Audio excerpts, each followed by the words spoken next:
یہ وہ extreme level پہ پہنچے ہوئے ہیں جو اسلام کو بدنام کر رہے ہیں پوری دنیا میں. اب سوچئے اس خاتون کا قتل کر دیا جاتا یا مار دیا جاتا, ہم کیا ایز اے پاکستانی دنیا کو کیا منہ دکھانے کے قابل نہیں ہوتے.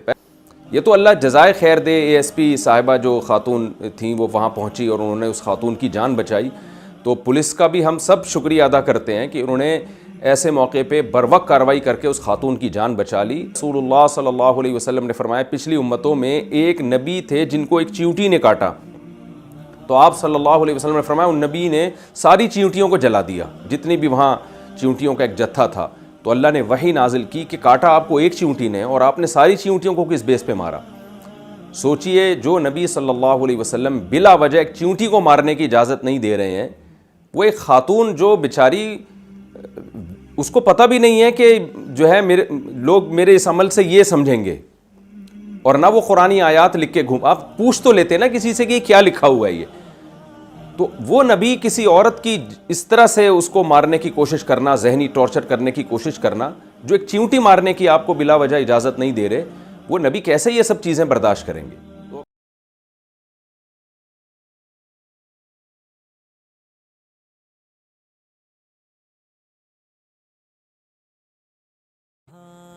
بسم اللہ الرحمن الرحیم. آپ نے دیکھا پنجاب میں خاتون نے کپڑے پہنے ہوئے ہیں اور اس پر ایسا لگ رہا ہے جیسے کہ عربی میں لکھا ہوا ہے, کچھ حلوہ لکھا ہوا تھا, کیا لکھا ہوا تھا.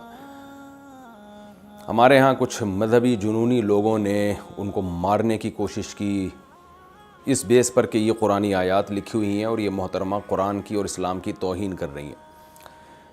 میں اس موقع پہ کچھ باتیں آپ کی خدمت میں رکھنا چاہوں گا. ہمارے ہاں دو طبقے ہیں اس وقت جو ایکسٹریم لیول پہ پہنچے ہوئے ہیں.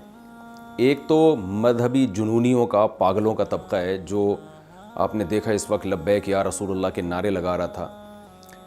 یہ وہ مذہبی جنونی اور پاگل لوگ ہیں جو شاید انزائٹی کے مریض ہیں یا ڈپریشن کے مریض لوگ ہیں, جو سینس لیس لوگ ہیں. یہ کوئی بچپن میں ان کو دماغی چوٹ لگی تھی جس کی وجہ سے کچھ ایسا ہو گیا ان کے ساتھ. ہر جگہ یہ توہین تلاش کر رہے ہیں اور مارنے دھاڑنے پر آ جاتے ہیں, اور یہ ان کا قصور نہیں ہے. حقیقت یہ کچھ مذہبی اسکالرز ہیں جو جنونی ہیں اور پاگل ہیں, دماغ خراب ہو چکا ہے ان کا. اور جب انسان پاگل ہوتا ہے نا ڈپریشن کی وجہ سے یا کسی بھی بیماری میں, تو وہ اسی قسم کی اوٹ پٹانگ حرکتیں کر رہا ہوتا ہے. تو ہمارے یہاں کچھ مذہبی اسکالرز ہیں جنہوں نے جذباتی تقریریں کر کے لوگوں کا یہ دماغ بنایا ہے. یہ وہ ایکسٹریم لیول پہ پہنچے ہوئے ہیں جو اسلام کو بدنام کر رہے ہیں پوری دنیا میں. اب سوچئے اس خاتون کا قتل کر دیا جاتا یا مار دیا جاتا, ہم کیا ایز اے پاکستانی دنیا کو کیا منہ دکھانے کے قابل نہیں ہوتے. پہلے ہی ہماری حرکتیں دیکھ لیں آپ, اب تک ہم سے وزیر اعظم منتخب نہیں ہو سکا ہے, جو پوری دنیا میں ہمارا امیج گیا ہے. ایک مذہبی ہمارے پاس ایک ایسی چیز بچی ہوئی ہے جو ہم دنیا کو دکھا سکتے ہیں کہ ہمارے پاس اسلام ہے. باقی ہمارے پاس بچا کیا ہے؟ اس اسلام ہی کا آپ یہ تصور اگر دنیا کے سامنے پیش کریں گے اور دنیا کو دکھائیں گے کہ مسلمان کسی بھی وقت پاگل ہو سکتا ہے اور کچھ بھی کر سکتا ہے, تو اس پہ جتنا احتجاج کیا جائے وہ کم ہے. دوسری طرف ہمارے ہاں ایک سیکولر لوگوں کا طبقہ ہے جو دوسری انتہا کو پہنچا ہوا ہے. وہ کوئی بھی موقع اسلام کو بدنام کرنے کا, علماء کو بدنام کرنے کا وہ ہاتھ سے نہیں جانے دیتا, اور وہ کہتا ہے دیکھو یہ مولویوں نے یہ کیا ہوا ہے, لوگوں کو ایسا ذہن بنایا ہوا ہے. اس واقعے کے خلاف میں دیکھ رہا ہوں یوٹیوب پہ, فیس بک پہ جتنا احتجاج علماء ریکارڈ کروا رہے ہیں اور جتنا مذہبی طبقہ ریکارڈ کروا رہا ہے, اتنا کوئی دوسرا ریکارڈ نہیں کروا رہا. تو یہ ایک اچھا امیج بھی ہے کہ الحمدللہ اس واقعے کے خلاف, جو یہ واقعہ ہوا اس خاتون کو ٹارچر کرنے کی کوشش کی گئی, تو اس کے خلاف احتجاج بھی مذہبی اسکالرز ہی کر رہے ہیں. اس سے پتہ چلتا ہے یہ اسلام کا مسئلہ نہیں ہے, یہ کچھ لوگوں کا مسئلہ ہے, ان کا دماغ خراب ہو چکا ہے, وہ پاگل ہے, کچھ پاگلوں کا اور چند بے وقوفوں کا مسئلہ ہے یہ. تو ایسے بے وقوفوں کو ہم سب نے مل کے کنٹرول کرنا ہے, قانون سازی کرنی ہے. یہ تو اللہ جزائے خیر دے, اے ایس پی صاحبہ جو خاتون تھیں وہ وہاں پہنچی اور انہوں نے اس خاتون کی جان بچائی. تو پولیس کا بھی ہم سب شکریہ ادا کرتے ہیں کہ انہوں نے ایسے موقع پہ بروقت کارروائی کر کے اس خاتون کی جان بچا لی اور ہم سب کو دنیا کے سامنے ذلیل ہونے سے بچا لیا. ورنہ یہ چیز لوگوں میں اسلام کا داخلہ روکنے کا ذریعہ بنے گی. لوگ کہیں گے یہ مسلمان سارے ہی پاگل ہوتے ہیں, ان کا کوئی بھروسہ نہیں کہ اس وقت کس بات پہ اٹھا کے مار دیں یہ جان سے, اور ثواب سمجھ کے مارتے ہیں, یہ تو جنت کی لالچ میں مارتے ہیں. تو یہ بہت برا امیج ہمارا دنیا کے سامنے جا رہا ہے. ایسے مذہبی جنونیوں کو, ایسے بیوقوف اور احمقوں کو کنٹرول کرنے کی ضرورت ہے. نبی صلی اللہ علیہ وسلم نے فرمایا المسلم من سلم المسلمون من لسانہ و یدہ وقولوا للناس حسنا. یہ ساری آیتیں قرآن کی انسانیت سے متعلق ہیں. صحیح مسلم کی حدیث ہے, رسول اللہ صلی اللہ علیہ وسلم نے فرمایا پچھلی امتوں میں ایک نبی تھے جن کو ایک چیونٹی نے کاٹا, تو آپ صلی اللہ علیہ وسلم نے فرمایا ان نبی نے ساری چیونٹیوں کو جلا دیا, جتنی بھی وہاں چیونٹیوں کا ایک جتھا تھا. تو اللہ نے وحی نازل کی کہ کاٹا آپ کو ایک چیونٹی نے اور آپ نے ساری چیونٹیوں کو کس بیس پہ مارا.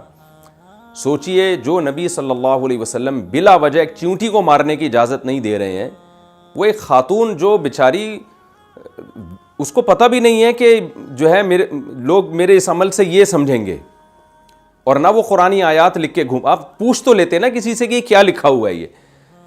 تو وہ نبی کسی عورت کی اس طرح سے اس کو مارنے کی کوشش کرنا, ذہنی ٹارچر کرنے کی کوشش کرنا, جو ایک چیونٹی مارنے کی آپ کو بلا وجہ اجازت نہیں دے رہے, وہ نبی کیسے یہ سب چیزیں برداشت کریں گے؟ اور اسی نبی کے نام کے نعرے لگ رہے ہیں لبیک یا رسول اللہ کے, اور اسی نبی کے امتی ہونے کا دعویٰ کیا جا رہا ہے, اور اسی نبی کی ناموس کو بچانے کا دعویٰ کر کے اس خاتون کو ٹارچر کیا جا رہا ہے. تو یہ ایک خاتون کا مسئلہ نہیں ہے, کل یہ کسی اور کے ساتھ بھی ہو سکتا ہے. ممبروں پہ لوگ بیٹھے ہوتے ہیں, زبان سے مسٹیک میں کوئی لفظ غلط نکل جاتا ہے, اس پہ توہین کے فتوے لگنا شروع ہوتے ہیں, اس پہ قتل و غارت کی باتیں شروع ہو جاتی ہے. تو یہ جو اس قسم کے مذہبی جنونی قسم کے پاگل ہیں, ان کو کنٹرول کرنے کی ضرورت ہے. علماء کنٹرول کر رہے ہیں, گورنمنٹ کی زیادہ بڑی ذمہ داری ہے کہ وہ کنٹرول کرنے کی کوشش کرے.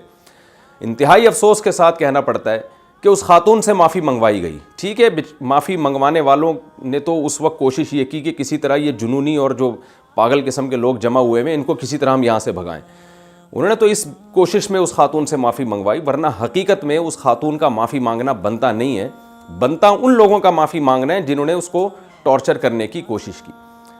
تو اور اگر بالفرض کپڑوں پہ کوئی عربی کے قرآن کی آیات ہی لکھی ہوتی بالفرض, تو بھی مارنا نہیں بنتا. آپ ان کو سمجھائیں گے سسٹر یہ جو ہے, یہ جو آپ نے قرآنی آیات کپڑوں پہ لکھی ہیں, یہ کپڑوں پہ لکھنا مناسب نہیں ہے. آرام سے بھی تو سمجھایا جا سکتا ہے. تو اور بھی طریقوں سے توہین دیکھیں, وہ توہین قابل گرفت ہے جس میں صاف پتہ چل رہا ہو کہ اس عمل کرنے والے کی نیت توہین کے علاوہ کچھ بھی نہیں تھی. میں ایک مثال دیتا ہوں.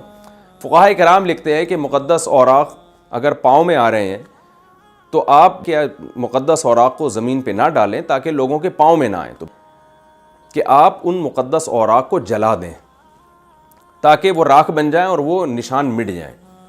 اس سے پتہ چلتا ہے کہ بھئی مقدس اوراق کو جلانے کا تو ہمیشہ سے علماء حکم دیتے رہے ہیں, لیکن اور یہی قرآن مجید کو جلانا توہین کی نیت سے بھی ہو سکتا ہے. جیسے کہ توہین کرنے والے لوگ جلا رہے ہوتے ہیں, صبح شام خبریں آ رہی ہوتی ہیں کہ قرآن کی توہین کی نیت سے جلا دیا. تو اب ہر جلانے والے کو آپ توہین پر محمول کریں, اس میں قرائن کو دیکھا جائے گا, اس کی نیت کو دیکھا جائے گا کہ وہ کیوں جلا رہا ہے. ایک آدمی مقدس اوراق کو, قرآنی آیات کو جلاتا ہے تاکہ وہ نشان مٹ جائیں اور یہ اوراق لوگوں کے پاؤں میں نہ آئیں, یہ اوراق لوگوں کے پاؤں میں آ کے ان کی توہین نہ ہو. اور ایک آدمی اس لیے جلا رہا ہے تاکہ توہین ہو. آپ نے دونوں کو ایک ہی لاٹھی سے ہانک دیا. میں سرگودا میں تھا, وہاں ایک مولانا صاحب نے کہا کہ میں نے ایک کنواں کھود کے نا مقدس اوراق کو اس میں ڈالا تاکہ میں ان کو جلا دوں اور لوگوں کے پاؤں میں نہ آئے. بہت سارے بوسیدہ جو اوراق تھے وہ جمع ہو چکے تھے, تو میں نے یہ ارادہ کیا کہ میں اس کو کنویں میں ڈال دیتا ہوں اور جلا دیتا ہوں تاکہ جو ہے یہ بکھرے نہیں, لوگوں کے پاؤں میں نہ آئے. کہتے میں نے جلانے کی ذرا سی ابھی ہلکا سا جلایا ہے اور تو ایک ہنگامہ کھڑا ہو گیا. تو بہت مشکل سے کہتے ہیں میں نے معاملے کو قابو کیا, اور اگر یہ معاملہ اس وقت قابو میں نہ آتا تو لوگ تو اس کو مار چکے ہوتے, اور وہ بیچارہ داڑھی والا آدمی, وہ نمازی آدمی, اس پہ کیس کیا بنتا کہ اس نے قرآنی اوراق جلائے ہیں اور توہین کی ہے مقدس اوراق کی, اور اس یعنی لوگ ہیرو بن جاتے اس کو قتل کر کے, حالانکہ وہ توہین سے بچانے کے لیے یہ کام کر رہا ہے. تو ان بد دماغوں کو چاہیے تھوڑی دیر کے لیے سوچیں کہ کیا کوئی خاتون جو ایک اسلامی کنٹری ہے جہاں مسلمان رہتے ہیں وہ پاگل ہے؟ وہ قرآنی آیات اپنے پورے کپڑوں پہ لکھ کے بازار میں اس طرح سے گھومے گی؟ وہ اس کو پتہ نہیں ہے یہاں کس طرح کے لوگ رہتے ہیں؟ تو کچھ تھوڑی سی سینس بھی تو استعمال کر لینی چاہیے.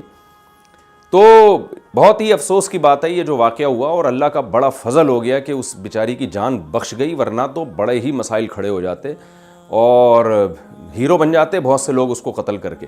تو اللہ تعالیٰ ہماری حفاظت کرے, اور ایسے جن لوگوں نے اس طرح کی پروڈکٹ تیار کی ہے نا, جن قسم کے مولویوں نے جو جذباتی قسم کے بد دماغ مولوی ہیں جن کے پاس دین کا علم نہیں ہے, جو اسلام کو بدنام کر رہے ہیں, جن لوگوں نے یہ پروڈکٹ تیار کیے مذہبی اسکالرز نے, اللہ ان مذہبی اسکالرز کو بھی ہدایت دے اور ان کے چاہنے والوں کو بھی اللہ تعالیٰ ہدایت دے, اور ہمیں صحیح معنوں میں اسلام پہ چلنے کی اللہ تعالیٰ توفیق عطا فرمائے. میں پھر دوبارہ شکریہ ادا کرتا ہوں پولیس کا, جنہوں نے بر وقت پہنچ کے اس معاملے کو کنٹرول میں کیا, ورنہ یہ بہت بڑا ہمارے لیے ایشو بن جاتا. اور دوبارہ آخر میں یہ بات دہرانا بھی ضروری سمجھتا ہوں کہ جو لبرل اور سیکولر قسم کے لوگ اس وقت مذہبی لوگوں کو برا بھلا کہہ رہے ہیں, مذہب کو برا بھلا کہہ رہے ہیں, تو وہ بھی ہوش کے ناخن لیں.